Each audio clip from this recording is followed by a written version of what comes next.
We are now joined by our friend Marie Blistan, who is president of the New Jersey Education Association. Marie, good to see you.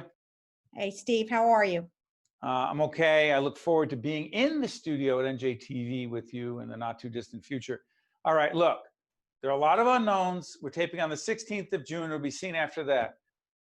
In the fall, I know we should be asking the Department of Education, what do you think is going to happen for the fall moving into the winter as it relates to the educational experience? Given the circumstances, and they seem to be changing every single day with the health guidelines, where we are with the pandemic in this state, we have to be prepared, I believe, for three scenarios. One, that we're fully back as usual, like nothing has happened.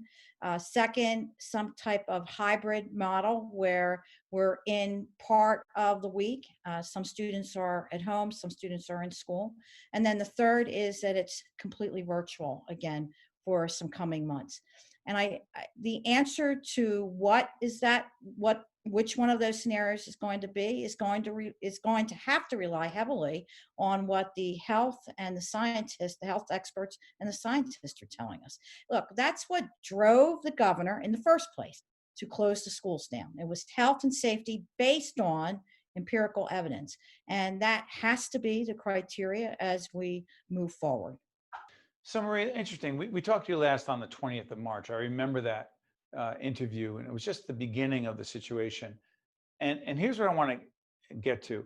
The virtual learning situation. Our daughter in the fourth grade going to the fifth grade, she benefited from the Learning Live initiative at NJTV that the NJEA and the Department of Education were a big part of. And here's why I'm asking this. How the heck do you train our educators to be even better teaching remotely as opposed to the healthy obsession about being with your students in the classroom? Totally different experience. Well, And you're a classroom teacher for many years.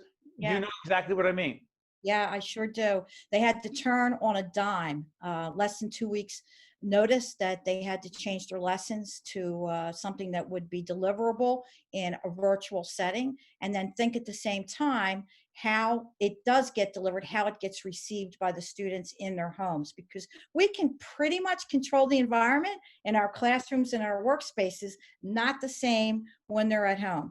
They did do an excellent job, but we all know that there are more things that we need to do. There were absolute inequities that just came to the surface immediately, whether it was for the students who did not have access Sure.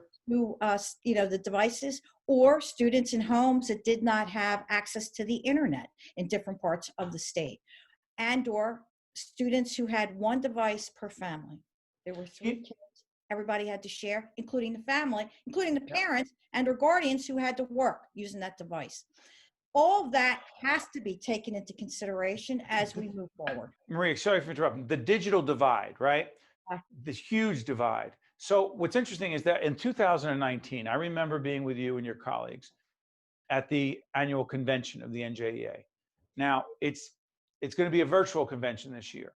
Correct.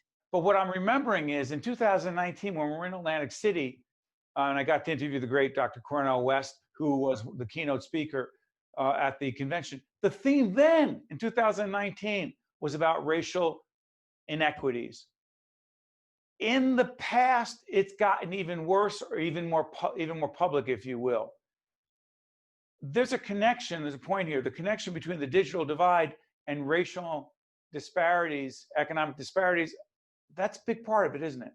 It's been exposed bigger than what I had ever thought that it would be. And that's why we are dedicated to making that situation and opportunity for us as we move forward. I actually am on three task forces, two in the state, one with the Senate majority, second with the governor and with the DOE, and the third is the national task force to look where we want to be in the future. We have to seize this opportunity so that we can make some changes so that there is true equity for all of our students across the state, and of course, national task force across this nation. Some of the changes include making sure that we have internet service. Let's start from there all the way around the state, and that there are some hot spots that we could absolutely put into place, that is put together at the state level. Second, that every student has his or her own device and has been trained to use it. It's so interesting that you and your colleagues, and by the way, you've been big supporters of public television for a long time, including our organization as well. But what strikes me about this is that social justice, it's almost like for some people, well, it's a trendy thing. Well, there's nothing trendy about it. It has been an ongoing, enduring problem. But help us understand. I remember asking you this last year at the convention. What is the role of educators in helping to address social, racial inequities for our educators, our teachers? It is a moral responsibility. So let's start there. As an educator, Steve, we are educating over 1 million students every single day in our K through 12 public school system, not to mention the number of students that we have in our colleges. And when we're talking about what is racial, social, economic justice, and let's talk about racial justice because of the recent exposure of events the last few weeks around this nation, it is incumbent upon us to use that time to teach that we can, in fact, eradicate what we call racism in this country. It does start with us. We are role models. Students, our children, watched in horror what has been unfolding on our TV sets morning, noon, and night. And the George Floyd situation was only the most graphic. By the way, part of our ongoing conversation called in Confronting Racism. You'll see it up on our screen right now. In the minute we have left, what does it mean to confront racism, Marie Blistan? Let's first of all say that it exists. And second, that we help it exist. And so therefore we have the duty, responsibility, and the ability to make that change. And if someone says, devil's advocate, come on, that's not the role of a teacher. Math, science, reading, that's what you do. You say, the role of the teacher is to educate our students to achieve his or her own dreams and to become productive citizens in this great country of the United States. It is absolutely our responsibility, and we have an opportunity to do so. We have a responsibility to do it. And if we do not only in the classroom, but for those of us in the media, this is not I'm not going to get on a soapbox at the end of the show. It's not taking a political position. It's just doing what is right. And so, Marie, I want to thank you for joining us. We wish you and all of the folks at the NJEA, and I say this every time, for all of us with our children in public schools, we cannot say thank you enough, particularly during these challenging times. Marie, thanks so much. Thank you, Steve. All the best. I'm Steve Adubato. I'll get through this all of a sudden after a long taping day. I'm losing my voice. Imagine what it's like for teachers. I'm Steve Adubato. We'll see you next time.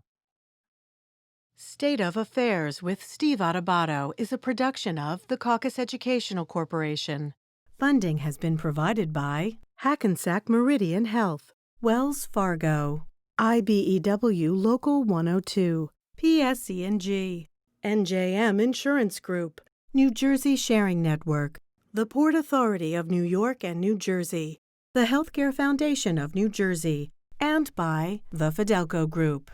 Promotional support provided by bestofnj.com and by New Jersey Monthly. If you have cancer or suspect you may have cancer, don't let your fear of COVID-19 take over. Our commitment to cancer care and patient safety remains our top priority.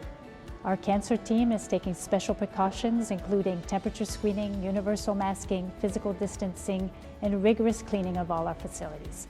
Hackensack Meridian Health nurses are available by phone or by video visit. Please call 551-996-5855 to connect with the care you need.